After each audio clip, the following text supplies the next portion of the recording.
Hello foodies welcome back to our channel. నేనైతే ఈ Sunday ఈ చల్లటి వాతావరణానికి ఒక పక్కన వేడి రైస్, ఇంకో పక్కన మంచి చికెన్ పికిల్స్, రెండు రకాలైనటువంటి, ఒకటేమో గోంగూర బోన్లెస్ చికెన్ పికిల్, ఇంకోటి నార్మల్ బోన్లెస్ చికెన్ పికిల్ వేసుకొని అన్నంలో కలుపుకొని తింటూ ఉంటే సరిగ్గా ఉందండి. ఇంకా ఈ గోంగూర చికెన్ పికిల్ అయితే నేను 2 days బ్యాక్ అయితే పెట్టాను. అది కొంచెం ఊరడానికి టైం పడుతుంది కాబట్టి ఈరోజు అయితే తింటున్నాను.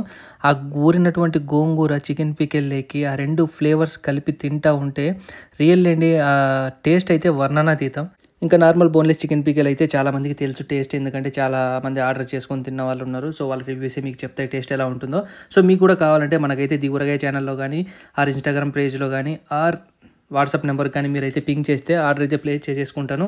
ప్రిపరేషన్ అయితే స్టార్ట్ చేస్తాను ఫ్రెష్గా. So please do subscribe our channel the Ooragaya. Hello foodies welcome back to our channel. నేనైతే ఈ సండే ఈ చల్లటి వాతావరణానికి ఒక పక్కన వేడి రైస్, ఇంకో పక్కన మంచి చికెన్ పికిల్స్, రెండు రకాలైనటువంటి, ఒకటేమో గోంగూర బోన్లెస్ చికెన్